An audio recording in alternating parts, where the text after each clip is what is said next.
Firstly, welcome to this webinar 5003, a support webinar for learners and centres. This recorded webinar is one of a series of webinars for the units of the CIPD Associate Diploma in People Management and the CIPD Associate Diploma in Organisational Learning and Development. The webinars are aimed at learners working towards either of these diplomas or for those supporting learners working towards the CIPD diplomas. 5003 is a core unit in the diplomas.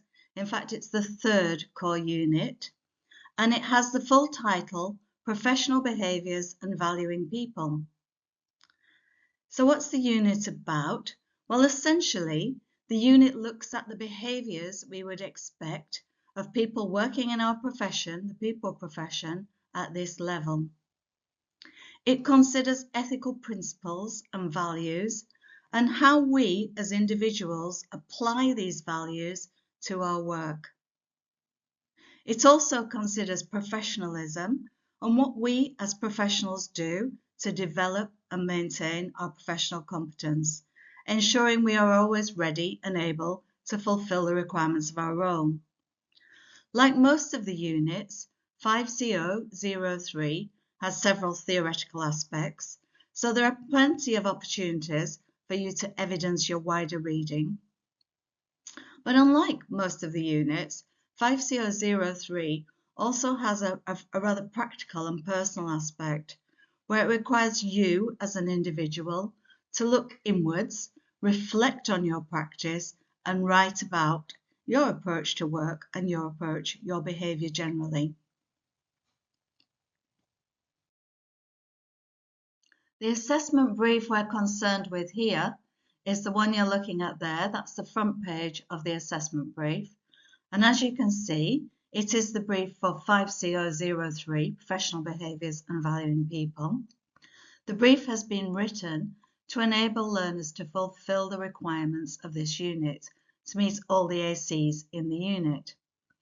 Because the briefs are updated regularly, it's very important that you're working with the correct assessment brief, and so you should always see that assessment ID, CIPD 5003 2401, meaning it's the first assessment brief issued in 2024. A couple of important things to note at the bottom of that page. First of all, you can see confirmation that the brief was released in June 2024, and therefore that the brief will expire in June 2025 when it is updated. Importantly, you should note for both centres and learners that the last moderation window for assignments done against this brief is September 2025. So what's in this assessment brief? Well, like all assessment briefs, there are a number of tasks. In this case, there is just one single assessment task. And that assessment task, and I would strongly recommend that you read the whole task before beginning anything. Read through the whole task, get the big picture before you start. So this single assessment task takes the key professional and ethical behaviours that are in the unit, that the unit states are expected of a people professional at this level. So it takes those key professional and ethical behaviours and actually turns them into 11 questions or instructions. That's 11 mandatory questions or instructions, which will enable you to demonstrate your knowledge and abilities in relation to each of these behaviours. So essentially you have 11 questions to answer. There's a little bit more information in the task, which gives you a bit more guidance and preparation.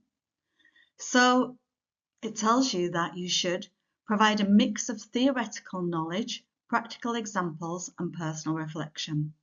So there's that evidence of wider reading, there are the examples you need to illustrate your response, and also that personal reflection we mentioned earlier. It's important that you note before you start that some of the questions require you to have feedback from other people.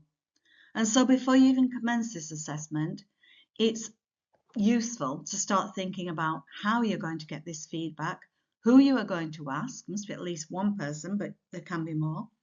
And you need to pick someone who has an insight into the kind of behaviours you're wanting feedback on. So that's an important bit of preparation to consider before you begin your assignment. You will also need to set up some CPD records. You'll need to work with these in the assignment. And you should also be aware that there is a word count for this task. You are required to complete the task within approximately 3,250 words. That does not include your CPD plan record, which you will also be required to attach to your response. So 4 areas of important guidance there to take on board before you begin your assignment. So we said earlier that the assessment brief is composed of 11 questions or instructions. So let's have a look at those 11 questions, starting right at the beginning with question 1. And question 1 says, with reference to the CIPD profession map, appraise what it means to be a people professional. So when you look at the questions, think about what is the command verb here. And the command verb there is to appraise. So think about, what does appraise mean? Well, appraise means not just describe, but to explain, perhaps, but also to weigh up the value of something. So in this question, you're being asked to explain and to some extent weigh up the value of what it means to be a people professional. And you're asked to do that with reference to the CIPD profession map. So one thing to note is this is not about just explaining the profession map. That's not what the question is looking for. It's looking for your appraisal of what it means to be a people professional. So you might talk about the purpose of the role. You might talk about the value of the role. Well, you should talk about the value of the role because you're appraising. So why should an organisation bother having a people professional? What's the value add of a people professional? What does the role involve? What does a people professional do? And in all of that, there are lots of opportunities to relate to the profession map. The profession map talks about purpose and values. It talks about generalists and specialists, and it talks about what people do within those roles. So there are lots of opportunities for you to reference the map and show you understand it, as long as you don't get hooked up on just explaining the map. It's much bigger than that. The map is a smaller part of the response. The bigger part is your appraisal. And it's absolutely right for you to bring in other references there. You may have other definitions of what a people profession person is, or what their value is. So bring in evidence of your wider reading, bring in references to the map. Moving on to question 2. Question 2 asks that you discuss your personal and ethical values with examples of how these are evident in your work. There's an extra note here, which in many ways covers all of the questions in this assignment, and that is that if you have yet to work in people practice, you can explore how you believe your values would inform your work. So the question refers to 2 different types of values, personal and ethical values, one of each. But don't really look for 2 different categories. There are no definite defined categories of ethical values and of personal values. They're not 2 separate concepts.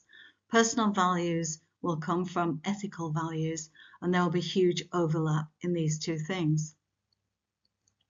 But for the purpose of this question, you need to talk about one of each. So for personal values, think about what's important to you. What is your personal values? What really makes you tick, whether it's in life and in work? What are you about? What's important to you?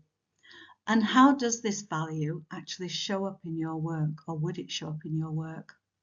So you're probably going to have several personal values, and you can talk generally about this, but in order to respond to the question, you need to focus particularly on one of these and extend that value into how it would show up in your work.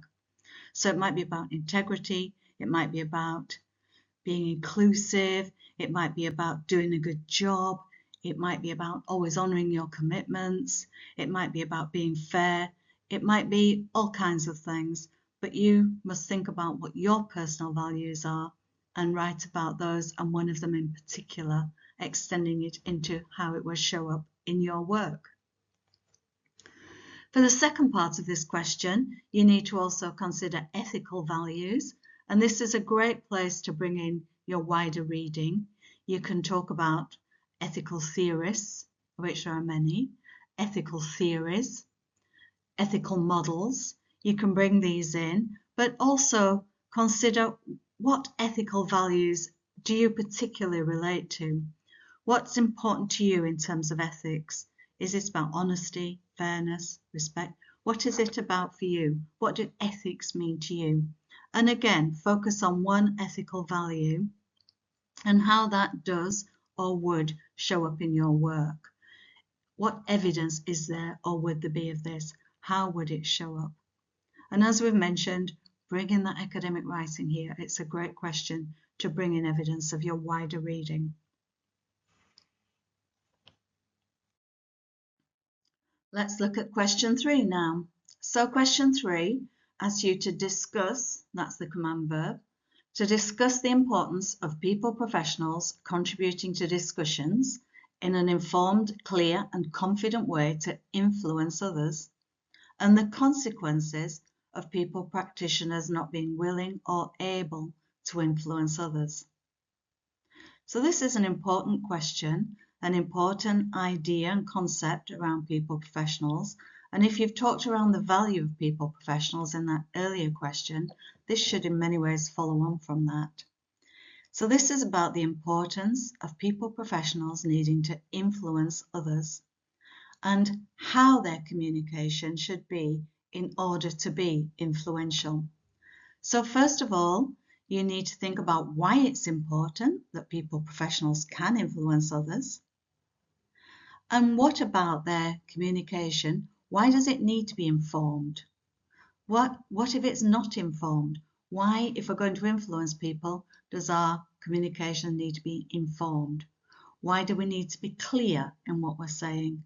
And why do we need to say it in a confident manner? So there's a big part of the question there. Why do we need to be able to influence others? And then some smaller aspects of that question about why it needs to be informed, clear and confident. And if you haven't already covered this in the why we need to influence others, you need to bring in the consequences of not being able to influence, where we've not either been willing to try and influence or we've not been able to influence.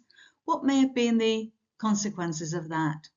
And there are many examples you may be aware of or you can research of where people practice has not been able to influence good practice. For whatever reason, good practice has not been followed. So think about that. Think about the question. Discuss. So that's quite an open command verb. Discuss why we need to be able to influence others, the consequences of not being able to influence or not being willing to influence. And underneath that, why, if we're to be influential, should we be informed, clear and confident? Why have those particular words been chosen in this question?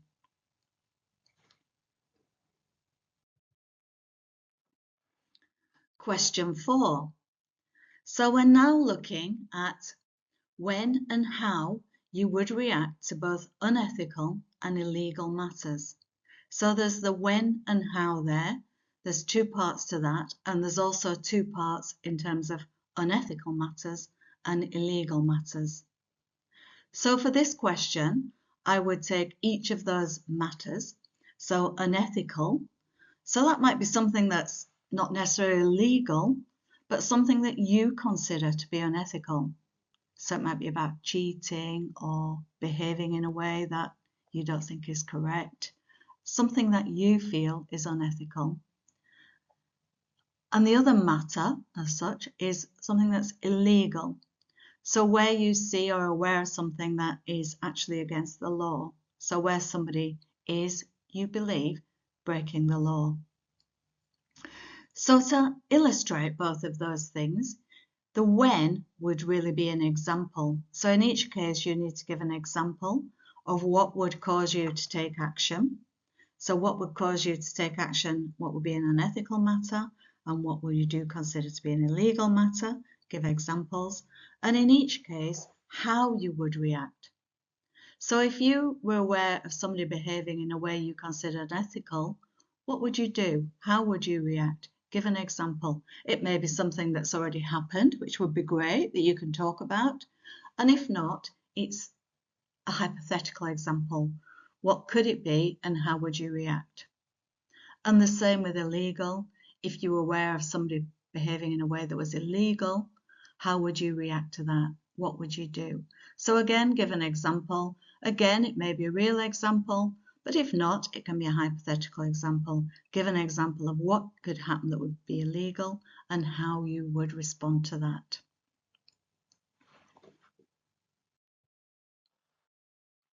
Question 5, and this is very much an opportunity to bring in related theory and thinking, because the question actually says that you should make use of related theory and thinking, and that is the case for most of these questions. If you're not required to bring in any theory or thinking, there is a note in the assessment brief against that assessment criteria and against that question, saying where theoretical reading, reference theoretical reading is not essential.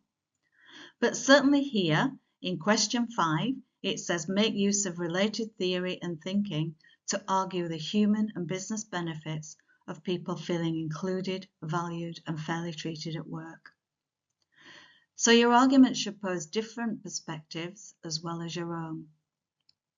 So the command verb here is that you argue. So you're really arguing for a particular position, and the position that you're being asked to argue is that there are benefits of people feeling included, valued, and fairly treated at work. So you don't necessarily need to go into each of those, like the benefits of being included, benefits of being valued, etc. Take those as a whole and discuss the benefits of people feeling included, valued, and fairly treated. You are looking at the benefits in two different ways. You're looking at the human benefits and you're looking at the business benefits. So take your own position. First of all, it's assumed in the question that you will argue that there are benefits. So take your position and then support it by the theories, models, research, surveys, the evidence you're aware of. So things you might want to consider here, for example, there are lots and lots of theories around about human behaviour, about motivation, what motivates people at work. There are some very well-known theories such as Maslow, but there are also a lot more recent ones, so please don't just give us Maslow. And there are many of these theories that suggest the benefits. It's just benefits such as job satisfaction, enhanced commitment, etc., etc. So you're arguing your position and supporting it with theories, but not just theory. You can also bring in lots of the recent thinking and research. There are many surveys that have been done, lots of research starting to appear now about the business benefits. It's not all about making somebody feel good. We now have research showing that there are actual business benefits from people feeling happy, satisfied at work.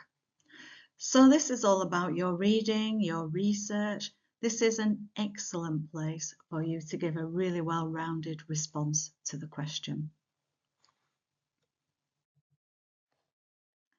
Question 6, and we're discussing again, so this is a wide question, and we're looking here at how you would design people practitioner initiatives to be inclusive and how you would check inclusivity after implementation. So it's about that wider inclusion again, and it's thinking about you as a people practitioner, how you would make sure when you were designing an initiative, how that would be inclusive from the beginning, and then how you would make sure once that initiative has been implemented that it was actually inclusive.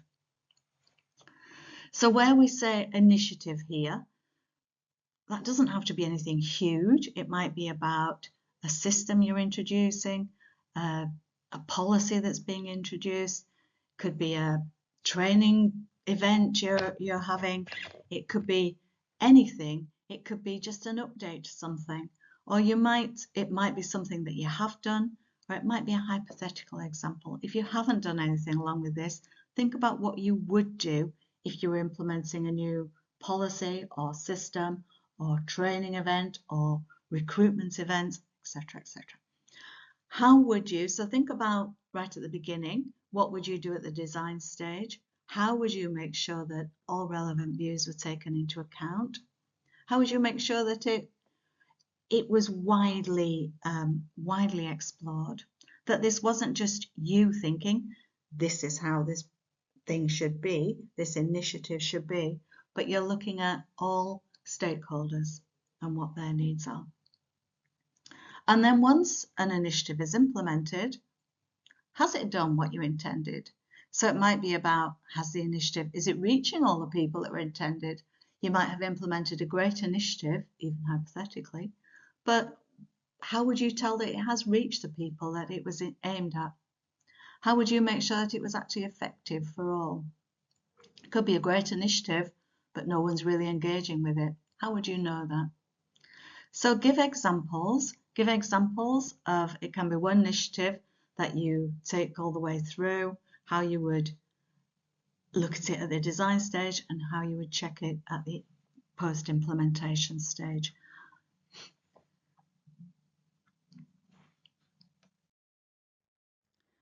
Question 7 is now very much about you. And question 7 asks that you use a combination of your own reflections as well as feedback from at least one other person to discuss your ability to work inclusively and positively with others. So let's just think about that feedback from at least one other person first of all. As we've said earlier, you need to start collecting this ASAP. You need to be thinking about that before you start your assignment. You might want to consider more than one person, 2 different people or even more would be good. And if you're using 2 different people, try and get different viewpoints, maybe different relationships, perhaps a manager, a colleague, a friend, a fellow learner, whatever you feel would give some sort of different aspect to that feedback. And to encourage your respondents to give their feedback, it can be useful to make it easier for them. So rather than just asking them generally to give you feedback, maybe give them a question or a small questionnaire, which will not only make it easier for them, but also ensure that you get the kind of relevant feedback that you need. So that's the part about getting feedback from at least one other person. But let's also just think about how you might structure your own reflections. So some areas you might think about, you might consider, how are you inclusive? In what ways? Do you value diversity? And if so, in what ways do you do that? Do you actually have positive relationships with your colleagues? Whether that's colleagues at work, colleagues in learning, wherever. Is it important to you to have positive relationships? And if so, why?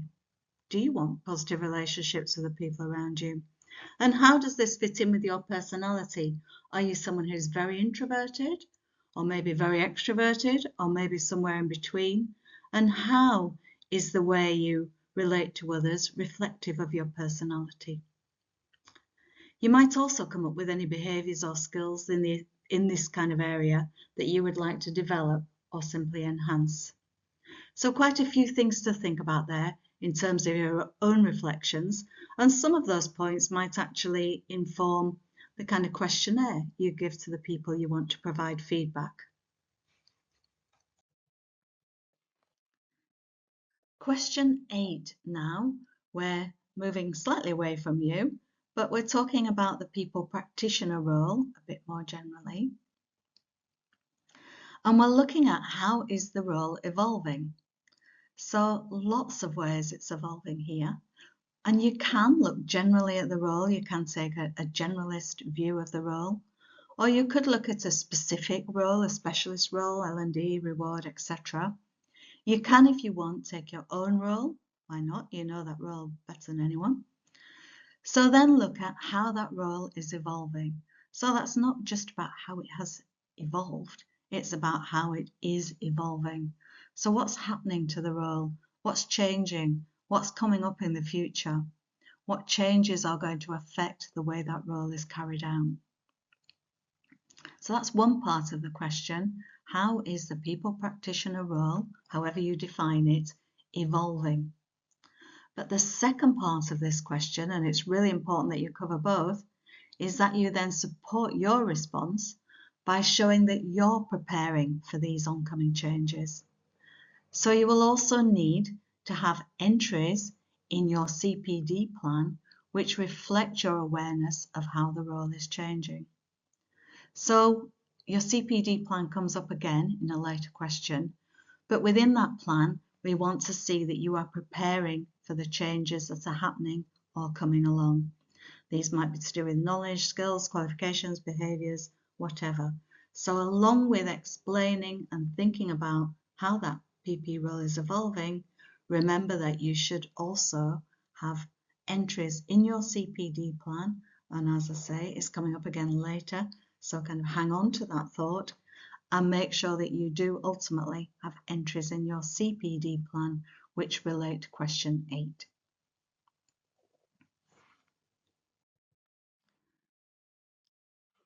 So we're now moving on to question 9. And again, we're thinking about you here. We're still on the looking inwards part of this assessment. And for question 9, you're asked again to combine your own conclusions and feedback from at least one other person, an assessment of yourself against the specification of your choice. So this could be your job description, role description. If you don't have anything like that, you might have some kind of competence framework at work, or maybe something that appeals to you that you're aware of, some framework or specification that you would like to be assessed against. If none of that applies, then you can also select 2 of the core behaviours from the profession map. Make sure they're at associate level. And you can assess yourself, along with feedback from others, against that chosen framework or specification. You are asked, your response to this question should be that you briefly explain the outcome of your assessment, and the question does specifically ask that you do that in terms of strengths, weaknesses, development areas, and the information that has informed your conclusions. So question 9, to summarise, you are assessing yourself against a particular framework. You are first of all deciding what you're going to assess against. You are then going to assess with the help of someone else. So it might link nicely to a review at your own work. It might be that you link it to question 7. Remember, in question 7, you're asking for feedback on how you work with others in a team. So think about that. Think about what kind of feedback you want. If you're not involved in a work review, maybe you're, again, looking back to that questionnaire. And is it the same people? Is it different people that we used in question 7? Maybe you're giving them one questionnaire that covers question 9 and question 7. So this emphasises the need to prepare for this whole task before you begin. Not complex though, just look at question 7 and question 9 and make an overview of the kind of feedback you need from 1 or 2 other people, or more if you wish. Following on from your self-assessment, question 10 asks that you identify a range of formal or informal development activities and that you then add these to your CPD plan. It also requires you to provide a brief explanation as to why you've selected these activities. So taking your self-assessment, in which you've identified areas that you want to develop, you're now determining activities to meet those development areas. You may want to go wider than that. You may want to add development areas that are just from your own area of interest. It may be development areas that have come from other sources, but there should be some link to your self-assessment. And you're asked to consider formal, informal, it doesn't matter what the activities are, whatever you feel you need and want to put in your CPD plan. But you are asked to explain why you've selected these activities. So whatever the activity is, why have you selected them? So assuming it would be something, the activity will meet what you want to achieve, and it may particularly link to your self-assessment, but there may be other reasons why you've chosen that particular activity. Is it because it has the content that you like? Maybe it's about the method, the way it's delivered. It may be something logistical like the timing. It may be about the delivery method, who's involved in delivering it, who you would be undertaking the activity with. It might be something you want to do with your team or with a colleague or with a friend, with another learner, etc. Perhaps the activity you've chosen is particularly appropriate for your learning preference. How does that meet your needs? So a number of activities added to your development plan, along with an explanation in your overall assignment response about why you have selected these activities. So we're now moving on to question 11. And question 11 does look at reflection on activities that have taken place. So in order for you to respond to this now, the question requires you to look at 3 development activities that have already been undertaken. This is not about the development activities you have just added to your CPD plan. This is about activities that you have undertaken in the past.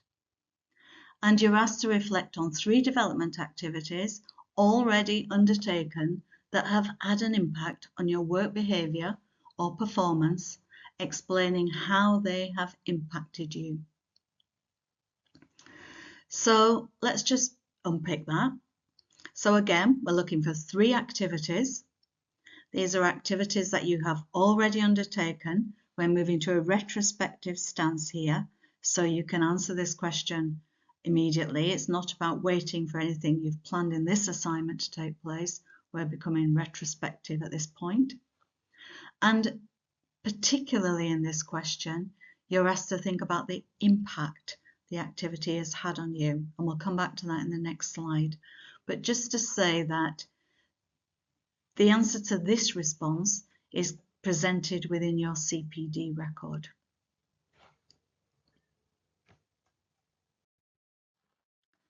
So just looking at that impact and how it has impacted, think about your performance, your behaviour.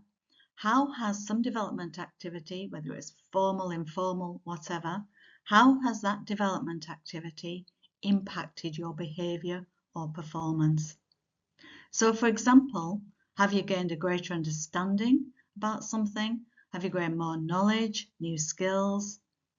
Have you learned about a specific task, a specific job, something at work, something about life, maybe something about yourself? But how has that learning changed you? How is your behaviour or your performance different because of the learning undertaken? When you have completed all 11 questions or instructions, you have completed the assignment. And at that stage, you should have met the evidence requirements. So for this overall task, your evidence must consist of written responses to questions 1 to 10. So that's a written response to all 10 questions, 1 to 10, which is in total around 3,250 words. That's usually plus or minus 10%. But you must be approximately 3,250 words to cover the written response aspects of all questions 1 to 10. However, along with that written response, you should have a CPD plan and record document, whether that's 2 separate documents or 1, doesn't matter, but you must have a CPD plan and record. Format however you want, it doesn't matter whether it's traditional tabular style or however you choose to do it, but that must be edited to provide the required information for questions 8, 10 and 11. Questions 8 and 10 also have a written requirement, but with that written requirement, they ask for items to be entered into your CPD plan or record, and question 11 is all about your CPD record. It's worth noting as well that that CPD plan record document is not included in that 3,250 word count. So that means you can be quite in-depth and involved in that CPD plan record. But please don't present one that has years of development activities in it or endless activities. We really just want to see an edited version which covers the required information for questions 8, 10 and 11. A little bit of final guidance before we conclude this webinar. It goes without saying really, but we will say that you should read all the instructions carefully and in advance. Don't leave the assignment till the last minute and then discover that you have to get feedback from other people. Read everything in advance and start preparing early on.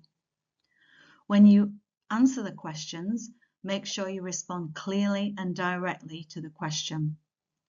Learners sometimes waste an awful lot of word count giving us irrelevant information, and so use your words wisely.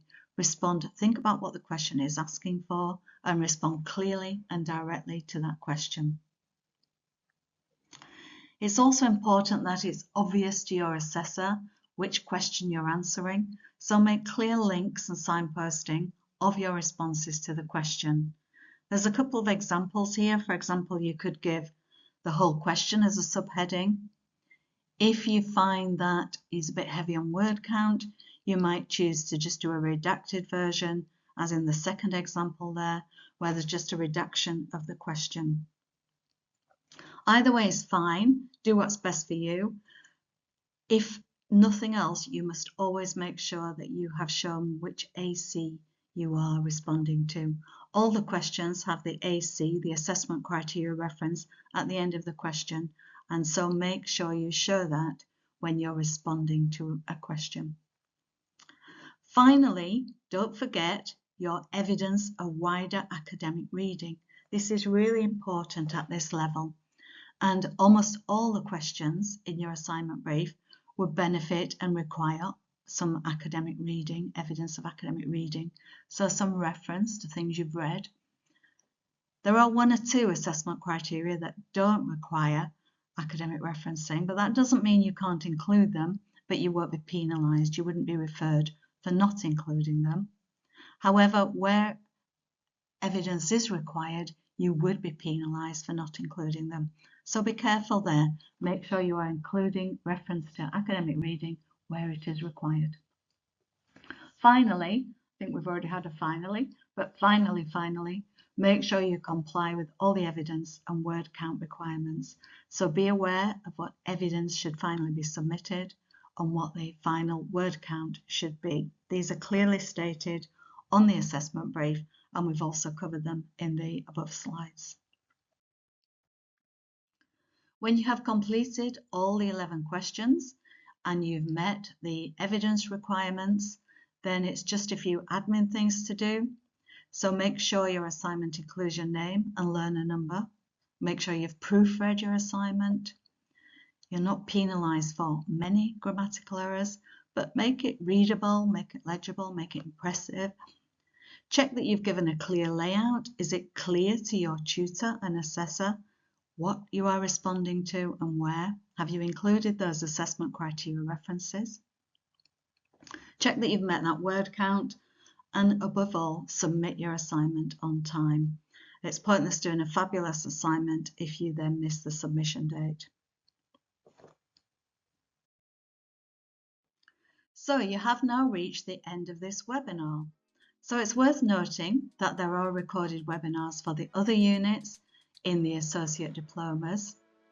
And finally, we would like to wish you good luck with your assignment and thank you for staying with us throughout this webinar.